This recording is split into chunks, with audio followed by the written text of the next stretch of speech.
আসসালামু আলাইকুম। আমি কতগুলো গুরুত্বপূর্ণ বিষয় নিয়ে আজকে কথা বলবো। বিশেষ করে সেনাবাহিনী নিয়ে যে বিতর্ক তৈরি হয়েছে, আহ, আহ, প্রফেসর দিলারা চৌধুরী থেকে শুরু করে অনেকেই অনেক কথা বলেছেন এবং প্রায় সময় আমরা শুনতে পাই যে সেনাবাহিনী এটা করে না, ওটা করে না, সেনাবাহিনী এই নেই সেই নেই, সেনাবাহিনী বাজেট সব খেয়ে ফেলতেছে, সেনাবাহিনী মিষ্টি বানায়, সেনাবাহিনী নিয়ে অনেক কথা। তো আমি অ্যাকচুয়ালি এখন উত্তর দেবো যে সেনাবাহিনী কি গোলা বারুদ বানায় না মিষ্টি বানায়, এটা নিয়ে আমি আপনাদেরকে প্রমাণ সাপেক্ষে কিছু কথা বলবো। আচ্ছা, বাংলাদেশ সেনাবাহিনীকে নিয়ে কথা বলছি মিষ্টি বানায়। প্রথমে আমি এটা দিয়ে কথাটা শুরু করি। সেনাবাহিনীর সেনা সদস্যরা কখনো মিষ্টি বানায় না, এটা সিভিল কারিগর থাকে, তারা মিষ্টি বানায়। এবং আপনারা বাইরে মিষ্টি খেয়ে পেট খারাপ করে পরে সেনা ক্যান্টনমেন্টে বেড়াতে যাবেন, আপনার ভাইয়ের বাসায় মিষ্টি খাবেন এবং ক্যান্টিনে মিষ্টি খেয়ে তারপরে বলবেন সেনাবাহিনী মিষ্টি বানায়। আপনাদের মতো মানুষকে কখনো ক্যান্টনমেন্টে যেতেও দেওয়া উচিত না, এবার গেলেও আপনাদেরকে এত সমাদর করা উচিত না। আপনাদেরকে পচা মিষ্টি খাওয়ার যোগ্য পচা মিষ্টি খাওয়ানো উচিত। যাই হোক, এখন আসি গোলাবারুদ ইস্যু নিয়ে। সেনাবাহিনীর সম্পর্কে অনেকে জানেন না যে বাংলাদেশ সেনাবাহিনী কি পরিমাণে গোলাবারুদ বানায়। বিশেষ করে অ্যামিনেশন, তারপরে বিভিন্ন mortar shell, artillery shell, grenade, এগুলো কিন্তু বাংলাদেশ সেনাবাহিনীর বিওএফএ বানানো হয়, বাংলাদেশ অর্ডিন্যান্স ফ্যাক্টরিতে।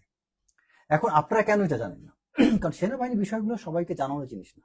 আচ্ছা, তাহলে আমরা যদি এই অ্যামুনিশন, গোলা বারুদ, grenade, mortar shell, artillery shell এগুলো যদি বানিয়ে থাকি, তাহলে আমরা কেন এটাকে আপনার এক্সপোর্ট করি না? এটার কারণ আছে। এই প্রশ্ন আপনার জাগতে পারে, কেন আমরা এটা এক্সপোর্ট করি না? কারণ হচ্ছে, আপনারা হয়তো সবাই একটা জিনিস জানেন যে জিএসপি সুবিধা বলে একটা শব্দ আছে। জিএসপি যেটা হচ্ছে জেনারেলাইজড সিস্টেম অফ প্রিফারেন্সেস।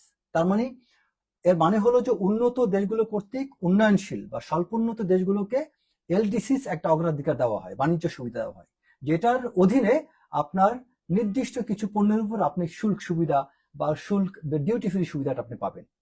কিন্তু আপনি যখন, এবং এটার কি কি আরো অনেকগুলো বিষয় আছে, আমি ওই লাইনে যাব না, কিন্তু এই জিএসপি সুবিধাটা বাতিল হয়ে যাবে যদি আপনি, যদি ওই স্বল্পোন্নত বা উন্নয়নশীল দেশটি যদি আপনার কোনো আর্মস, অ্যামুনিশন, ইকুইপমেন্ট বা এই টাইপ কোনো কিছু যদি তারা এক্সপোর্ট করে বাংলাদেশ থেকে, কিন্তু আপনার এই যে আমাদের গোলা বড় আমাদের গুলি বা অ্যামুনিশন, এটা কিন্তু আফ্রিকান কান্ট্রির মতো ক্রয় করতে চেয়েছে। আপনি এটাও জানেন কিনা আমি জানি না, বাংলাদেশ পুলিশ তাদের যে অ্যামুনিশনটা, এটা কিন্তু বাংলাদেশ অর্ডিন্যান্স ফ্যাক্টরিতে তৈরি করা হয়। আনসার, বিজেপি, এই অ্যামিনেশন গুলো কিন্তু আমাদের অর্ডিন্যান্স ফ্যাক্টরিতে তৈরি হয়, আমরা কিন্তু ইম্পোর্ট করি না। তার মানে কি দাঁড়ালো, আমাদের মর্টার শেল এটা আমরা নিজেরা বানাই। আর্টিলারির আপনার কিছু কিছু আর্টিলারি ওয়েপন আছে যেগুলোর ইয়েগুলো, শেলগুলো আমাদের তৈরি হয়, আমরা বাইরে থেকে ইম্পোর্ট করি না। তারপরে গ্রেনেড, এটা কিন্তু আমাদের অর্ডিন্যান্স ফ্যাক্টরিতে তৈরি হয়। তারপরে আপনার 105 মিলিমিটার আর্টিলারির গোলা, এটা কিন্তু বাংলাদেশ সেনাবাহিনী তৈরি করে। এখন আপনি চিন্তা করেন, এই অ্যামিনিশন, এই গোলা বারুদ গুলো যদি আমাদের ইম্পোর্ট করতে হতো, বাংলাদেশ সরকারের যে পরিমাণে বাজেট অর্থ ব্যয় হতো, সেই অর্থ ব্যয়ে কিন্তু আরেকটা সেনাবাহিনী পাওয়া যেত। এটা নিয়ে আপনারা কথা বলছেন না। বাংলাদেশ সেনাবাহিনী কি বাঁচাচ্ছে? খুব বাকবাকম করে বলতে পারছেন সেনাবাহিনী বাজেট খেয়ে ফেলতেছে, সেনাবাহিনী ওইটা করতেছে। বাজেট, বাজেটের সিদ্ধান্ত কি সেনাবাহিনী দেয় না সরকার দেয়? এটা সরকারের রাজনৈতিক সিদ্ধান্ত। আপনি বাজেট কমায় দেন, বাজেট বাদ দিয়ে দেন। বাজেট বাদ দিয়ে সেনাবাহিনী যখন কোনো কিছু প্রয়োজন হবে সরকারকে দিবে, সরকার কিনে দিবে। আপনার যে কোনো বিষয় নিয়ে আপনি আপনার যাই কথা হোক সেনাবাহিনীর দোষটা পান, কিন্তু বড় বড় সিদ্ধান্তগুলো তো রাজনৈতিক সিদ্ধান্ত, এটা সেনাবাহিনীর সিদ্ধান্ত না। আচ্ছা, এখন এই গোলা বারুদ গুলো বাংলাদেশ সেনাবাহিনী তৈরি করে, এটা দেখে কিন্তু আফ্রিকান কান্ট্রি গুলো তারা বাংলাদেশ থেকে ইম্পোর্ট করতে চায় তাদের দেশে। আমাদের দেশের গোলা বারুদ, মর্টার শেল, অ্যামুনিশন এগুলো ইম্পোর্ট করতে চাই, কিন্তু আমরা কেন এক্সপোর্ট করতে পারি না? কারণ আমরা এটা এক্সপোর্ট করতে গেলে আমরা তখন জিএসপি ফ্যাসিলিটি থেকে বঞ্চিত হব। আমরা তখন উন্নয়নশীল দেশ বা স্বল্পোন্নত দেশ হিসাবে এলডিসির গ্রাজুয়েশনে সেই জায়গায় আমরা কিন্তু ফেল করব। যে কারণে আমাদেরকে তখন উন্নত দেশগুলো, তাদের সাথে আমরা কিন্তু অনেক ধরনের চ্যালেঞ্জের মুখোমুখি হয়ে যাব। আমরা তখন ডোনেশন পাবো না। আমরা যে বিভিন্ন কান্ট্রি থেকে ডোনেশন গুলা পাই, কারণ আমরা স্বল্পোন্নত দেশ। আর আমরা যদি এই আর্মস, অ্যামুনিশন, ইকুইপমেন্ট এটাকে রপ্তানি করতে পারি, তখন আমাদের দেশের স্ট্যান্ডার্ড কোথায় যাবে সেটা চিন্তা করেন। এখন এই স্ট্যান্ডার্ডটা উপরে উঠানোর দায়িত্ব কার? এটা কি সরকারের না সেনাবাহিনীর? একটা রাষ্ট্রের স্ট্যান্ডার্ড, রাষ্ট্র এলডিসি গ্রাজুয়েশন নিবে কি না নিবে, রাষ্ট্র জিএসপি সুবিধা পাবে কি না পাবে, এটা কি সেনাবাহিনী কাজ? সেনাবাহিনী কাজ না। এই তথ্যটা কিন্তু আপনারা জানার চেষ্টা করেন না। আচ্ছা, তারপরে একটা বিষয় কি, যে বাংলাদেশ সেনাবাহিনী, আপনারা হয়তো জানেন না যে একটা কারণে আমিও নিজে তাকে নিয়ে অনেক কথা বলেছি। বাংলাদেশের সাবেক একজন সেনাপ্রধান জেনারেল আজিজ, তার সময় দুটো ভালো কাজের জন্য আমি তাকে, এটা তারই খুব অনেক কঠোর সমালোচক একজন অফিসার, তিনি আমাকে তথ্যটা দিয়েছেন যে জেনারেল আজিজের অনেক খারাপ কাজের মধ্যে চমৎকার দুইটা কাজ আছে। সেই কাজ দুইটা কি? একটা হচ্ছে তিনি বাংলাদেশে 2020 সালে আপনার 120 কিলোমিটার রেঞ্জের আপনার টিআরডি আপনার মাল্টিপল লঞ্চ রকেট সিস্টেম আপনি ক্রয় করেছিল, যেটার জন্য ভারত থেকে বাধা এসেছিল। ইভেন বাংলাদেশের প্রধানমন্ত্রী, তৎকালীন প্রধানমন্ত্রী শেখ হাসিনা পর্যন্ত এটা চায়নি। শেখ হাসিনা নিজে চায়নি বাংলাদেশে 120 মিলিমিটারের আপনার এই ক্যাপাসিটি সম্পন্ন আপনার দূরপাল্লা ক্ষেপণাস্ত্র কেনা হোক। তারপর যেন আজিজ তখন শেখ হাসিনাকে ওই বিষয়টার জন্য তিনি অনেক ধরনের চ্যালেঞ্জ ফেস করে পরবর্তীতে তিনি সেটা আনেন। আচ্ছা, তারপরে শুধু তা না, আরো একটা কাজ করেছিল শেখ হাসিনা, পুলিশ ডিপার্টমেন্টের আপনাদের মনে আছে যে আসাদুজ্জামান, যিনি ডিএমপি কমিশনার ছিল, একটা নিরাপত্তা কাউন্সিল গঠন করেছিল বাংলাদেশে। যে নিরাপত্তা কাউন্সিলের সাধারণ আপনার জেনারেল সেক্রেটারি বা কিছু একটা বানিয়েছিল ওই আসাদুজ্জামানকে। তখন সে ওই নিরাপত্তা কাউন্সিলের যারা মেম্বার ছিল, 3 বাহিনী প্রধান, তারপরে আসাদুজ্জামান সহ আরো কিছু লোকজন ছিল। তখন শেখ হাসিনা বলেছিল যে তার কাছে বিভিন্ন ডিপার্টমেন্টের বিভিন্ন বাহিনীর তথ্যগুলো আসাদুজ্জামান তাকে জানাবেন, তিনি হবেন কোঅর্ডিনেটর জেনারেল সেক্রেটারি হিসাবে। তখন জেনারেল আজিজ ভেটো দিয়েছিলেন যে সেনাবাহিনীর বা ডিফেন্সের তথ্য এটা সবাইকে শেয়ার করা যায় না, এবং তিনি সেই জিনিসটা শেয়ার করেননি। তো এরকম অনেক বিষয় আছে যে বাংলাদেশের সেনাপ্রধান প্রত্যেকে যারা ছিলেন প্রত্যেকের সম্পর্কে অনেক সমালোচনা থাকতে পারে, বা তারা নিজ বাহিনী সম্পর্কে কিছু কিছু ভূমিকা তাদের ছিল, যেই জিনিসগুলো কিন্তু এই সেনাবাহিনীর স্বার্থে তারা নিয়েছিলেন, এবং যারা অনেক কিছু তারা পারেন নাই কারণ ওই সরকারদের কারণে। বিশেষ করে গত 17 বছরে শেখ হাসিনা অনেক কিছু সেটা করতে দেননি। এখন তারপরে পার্বত্য চট্টগ্রামে আপনারা কি জানেন ভারতে কাশ্মীরে কি হয় না হয়, ছোট্ট একটা ঘটনা নিয়ে বিরাট বিরাট মুভি হয়ে যায়। বাংলাদেশে তো কোনো মুভি হয় না সেনাবাহিনী নিয়ে, কিন্তু আপনারা জানেন যে এই পার্বত্য চট্টগ্রামে কত সেনা কর্মকর্তা শহীদ হয়েছে। আমি নিজে হিল ট্রেক্সে থাকা অবস্থা আমার মনে আছে, নানিয়ারচর ব্যাটালিয়নে আমি তখন দিগলসরি ক্যাম্পের ক্যাম্প কমান্ডার, সেখানে একজন ক্যাপ্টেন গুলিতে নিহত হইল জাস্ট আমার ক্যাম্প থেকে সামান্য দূরত্বে। 9 ইস্ট বেঙ্গল নামে একটা রেজিমেন্ট আছে বাংলাদেশে, ব্যাটালিয়ন আছে। 9 বেঙ্গলের কোন একটা জায়গায় অ্যাম্বুশড হয়ে প্রায় 10-12 জন, আমার ঠিক এক্সাক্ট ফিগার মনে নেই, অনেকগুলো সেনা সদস্য নিহত হয়েছিল। এরকম অনেক ব্যাটালিয়ন আছে, ইস্ট বেঙ্গল রেজিমেন্টের আর্টিলারি ব্যাটালিয়ন আছে যারা প্রচুর সেনা সদস্যকে হারিয়েছে। কিন্তু এই বিষয়ে তো আপনারা কেউ কথা বলেন না। পার্বত্য চট্টগ্রামে সেনাবাহিনীর যে কি ভূমিকা এটা নিয়ে কথা বলেন না। মিশনে সেনাবাহিনীর কি ভূমিকা সেটা নিয়ে আপনাদের কথা হয় না। তারপরে আমাদের সেনাবাহিনী ইনেক্ট সিভিল পাওয়ারে কি করে তা নিয়ে কথা হয় না। বাংলাদেশ সরকার সেনাবাহিনী বিভিন্ন সময় যে সেনাবাহিনী রাজনৈতিক অনেক ধরনের কারণে অনেক সরকারের বিভিন্ন জায়গায় পেছন থেকে অনেক কাছে সহায়তা এগিয়ে আসেন, এমনি আসেন, আমরা পরিস্থিতি বাধ্য করেন কেন? বাধ্য করার পর না সেনাবাহিনী এগিয়ে আসে। আজকে আপনি একটা জিনিস চিন্তা করেন যে সেনাবাহিনীর এই 5 জুলাই 5 আগস্ট এই সময় যদি সেনাবাহিনী প্রোঅ্যাক্টিভলি ভূমিকা না রাখতো, আজকে এই মুহূর্তে আপনারা এই বিএনপি গভর্নমেন্ট পাইতেন, গণতান্ত্রিক সরকার পেতেন। প্রতিবার বাংলাদেশে গণতন্ত্র আসতে এই সেনাবাহিনী সেনা কর্মকর্তার মাধ্যমে। শহীদ প্রেসিডেন্ট জিয়াউর রহমান তিনি গণতন্ত্র ফিরে এনেছিলেন, তিনি একজন সেনা কর্মকর্তা। 1990 সালে বাংলাদেশে গণতন্ত্র ফিরে আসছিল এই সেনাবাহিনীর মাধ্যমে। 2011 পরে আপনার 2008 সালে গণতন্ত্র ফিরে আসছিল সেনাবাহিনীর কারণে। আবার এই 5 আগস্টের পরে বাংলাদেশে গণতন্ত্র ফিরে আসতে সেনাবাহিনীর কারণে। কিন্তু সেনাবাহিনীকে আপনারা সমালোচনা করেন খুব সহজে। এখন এতই যেহেতু সমালোচনা করেন, তাহলে সেনাবাহিনীকে বাদ দিয়ে দেন। বাদ দিয়ে পরে কি অবস্থা হবে? শ্রীলঙ্কার মতো। শ্রীলঙ্কা কি করে জানেন? শ্রীলঙ্কার সেনাবাহিনী তাদের সদস্য সংখ্যা কম হওয়ার কারণে তাদের দেশে যখন ক্রাইসিস হয় তখন ইন্ডিয়ান সেনাবাহিনী দিয়ে তাদের সহায়তা নিতে হয়েছিল, যে কারণে পরবর্তীতে শ্রীলঙ্কার সেনাবাহিনী তাদের জনবল বৃদ্ধি করতে বাধ্য হয়েছে। আমরা কিন্তু ওই অবস্থা যাই নাই। আজকে আপনার যখন সেনাবাহিনী থাকবে না, বাংলাদেশে যখন ক্রাইসিস শুরু হবে, তখন আপনার ভারত থেকে পাকিস্তান থেকে সেনাবাহিনী আনতে হবে। আর আপনারা আরেকটা ব্যাপার বলি যে কথায় কথায় অস্ত্র গোলাবারুদের কথা বলেন, প্রথমত হচ্ছে অস্ত্র গোলা বারুদ এই সক্ষমতা বৃদ্ধি সরকারের কাজ, আর সরকার যদি এটা না করে থাকে তাও সরকার একটা উপায় আছে। সেটা কি, বাংলাদেশ যদি অর্থনৈতিকভাবে সমৃদ্ধশালী হয়, উন্নত দেশ হয়, তখন বাংলাদেশ সেই জাপানের মতো, আপনার সৌদি আরবের মতো ডিফেন্স প্যাক্ট তৈরি করতে পারে, যেমন যেটা পাকিস্তানের সাথে সৌদি আরবের ডিফেন্স প্যাক্ট আছে, আবার ইন্ডিয়ার সাথে রাশিয়ার ডিফেন্স প্যাক্ট আছে, আবার পাকিস্তানের সাথে চায়নার ডিফেন্স প্যাক্ট আছে। যে কারণে এই যে দেখেন ইরানের ক্ষেত্রে, ইরানের তো অনেক কিছু আপনারা শুনছেন নাই, কিন্তু সেই ইরান গোপনে চায়না থেকে অনেক সহযোগিতা পাচ্ছে না কেন?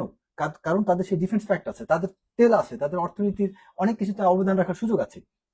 আপনার দেশের অর্থনীতি বাড়ায় আপনি বাংলাদেশে আপনার আর পারমাণবিক না থাকুক, আপনার পারমাণবিক শক্তিধর দেশের সাথে অ্যালাইনমেন্ট করেন। বাংলাদেশ ভারতের সাথে শত্রুতা দরকার নাই, ভালো সম্পর্ক করুক, বন্ধুত্ব করা জায়েজ আছে, বিয়ে বসাটা জায়েজ না। ওই আলগা মুভমেন্টে বলেছিল স্বামী স্ত্রীর সম্পর্ক, আপনি ভারতের সাথে স্বামী স্ত্রীর সম্পর্ক করতে বলছে কে? এইটা না করে বন্ধুত্বপূর্ণ সম্পর্ক রাখেন, সমান সমান ব্যালেন্স রিলেশনশিপ থাকবে, যে বাংলাদেশের ক্রাইসিসে ভারত তাকে সাপোর্ট দিবে, অথবা পাকিস্তানের সাথে আপনি অ্যালাইনমেন্টে যান, বাংলাদেশের ক্রাইসিসে পাকিস্তান বাংলাদেশকে সাপোর্ট দিবে, আপনি তাকে সাপোর্ট দিবেন, সে আপনাকে সাপোর্ট দিবে। কারো কাছে বিয়ে বসার তো প্রয়োজন নেই, আপনি হুজুর হুজুর করার তো দরকার নাই। এটা করার, এই জিনিসগুলো কে করবে? এটা সরকার করবে। সেনাবাহিনী কি করবে? সেনাবাহিনী হচ্ছে তার, আমাদের বাংলাদেশ সেনাবাহিনী যা করছে সে তার রুটিন কাজগুলো করছে। এই যে এখনো মাঠে সেনাবাহিনী ডেপ্লয়েড হয়ে আছে, সেনাবাহিনী আজকে ব্যারাকে ফেরত যাক, দেখেন পরিস্থিতি আপনি সামাল দেন, আপনি সেনাবাহিনী মাঠে রাখছেন কেন? সেনাবাহিনী আপনাকে মাঠে রাখতে বলছে কি? সেনাবাহিনীর কাজ কি মাঠে কাজ করা? আপনি কেন রাখছেন তাহলে? আমার কথা, কারণ এটা দেশের প্রয়োজনে, দেশের স্বার্থে, দেশের স্বার্থে, দেশের শৃঙ্খলার জন্য, দেশের নিরাপত্তার জন্য সেনাবাহিনী মাঠে আছে, আবার সেই সেনাবাহিনী নিয়ে আপনারা সমালোচনা করছেন। তো এই বিষয়গুলো বাংলাদেশে সত্যিকার অর্থে আমাদের জন্য খুব দুঃখজনক, এবং এই মন্তব্যের কারণে সেনাবাহিনীকে আপনারা প্রতিপক্ষ বানানোর চেষ্টা করছেন। সেনাবাহিনীর কর্মকর্তা যারা আছে, অফিসার যারা আছে, সেনা সদস্য যারা আছে, তাদের ভিতরে নেতিবাচক প্রভাব বিস্তার করছে। এই নেতিবাচক প্রভাব বিস্তার না করে সেনাবাহিনীকে আপনি একটা সার্বভৌমত্বের, তারা দায়িত্বে আছে দেশের, তাদেরকে আপনি আপন ভেবে তাদেরকে নিয়ে পজিটিভলি কথা বলেন। ভারত তো কখনো সেনাবাহিনীকে বাজে কথা বলে না, পাকিস্তান তো বলে না। আর আরেকটা কথা, সেনাবাহিনী বেতন নিয়ে, সুযোগ সুবিধা নিয়ে কথা বলেন। ওই পুলিশ সহ অনেক ডিপার্টমেন্ট সেনাবাহিনীর মতো সুযোগ সুবিধা চায়। সেনাবাহিনী গাড়িতে স্টার প্লেট ইউজ করে, ফ্ল্যাগ ইউজ করে, এখন সেই জন্য অন্যান্য জায়গায়ও সচিব দূরে ফ্ল্যাগ লাগবে, তাদেরও স্টার প্লেট লাগবে। কেন? সেনাবাহিনীর স্টার প্লেটের কারণ কি? এটা কি আপনারা জানেন? সেনাবাহিনীর গাড়িতে স্টার প্লেট থাকে, ফ্ল্যাগ থাকে, কারণ যুদ্ধ পরিস্থিতিতে যখন দূর থেকে একটা গাড়ি আসে, তখন কমান্ডারের গাড়ি দেখে তখন সৈনিকরা চিনতে পারে যেটা সেনাবাহিনী অমুক কমান্ডারের গাড়ি আসতেছে।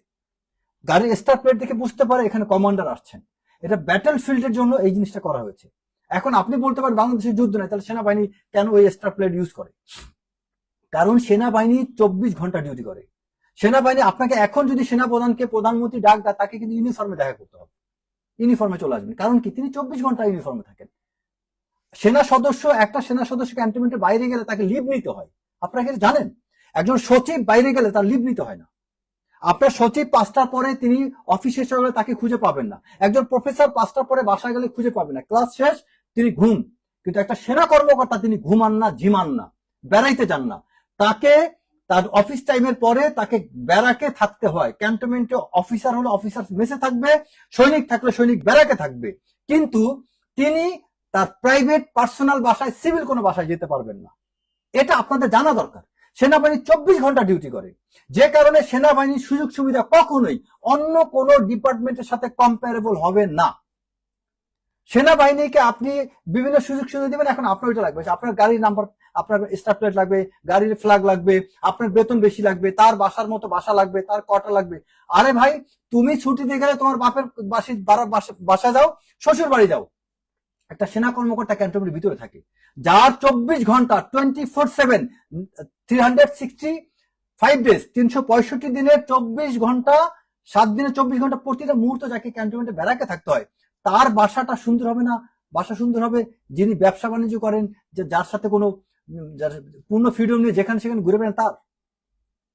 আপনারা কিসের চিন্তা চেতনা করেন? এই জিনিসগুলো তো আপনাদের সত্যটা জানতে হবে।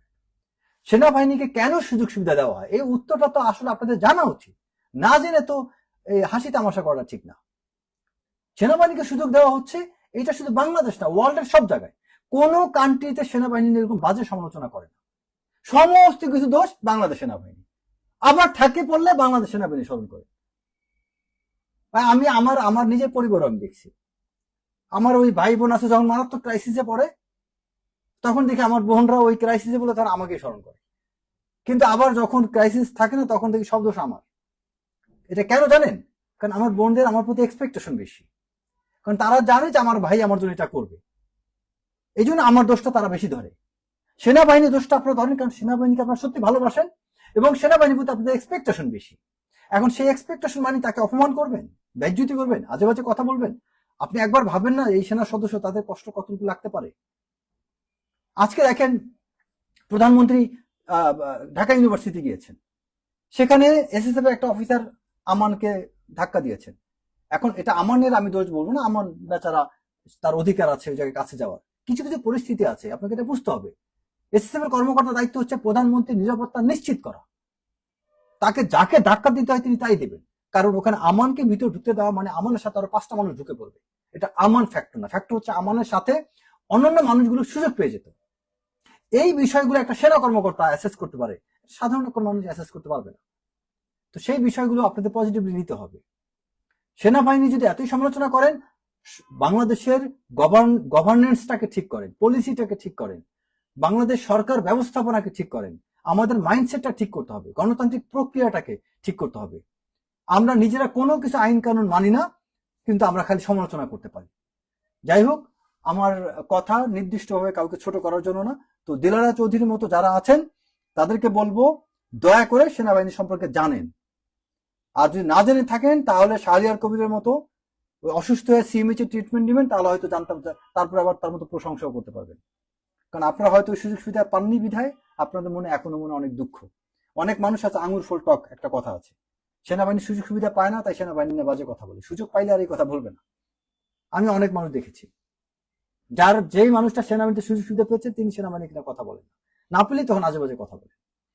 ভালো থাকবেন সবাই, আসসালামু আলাইকুম।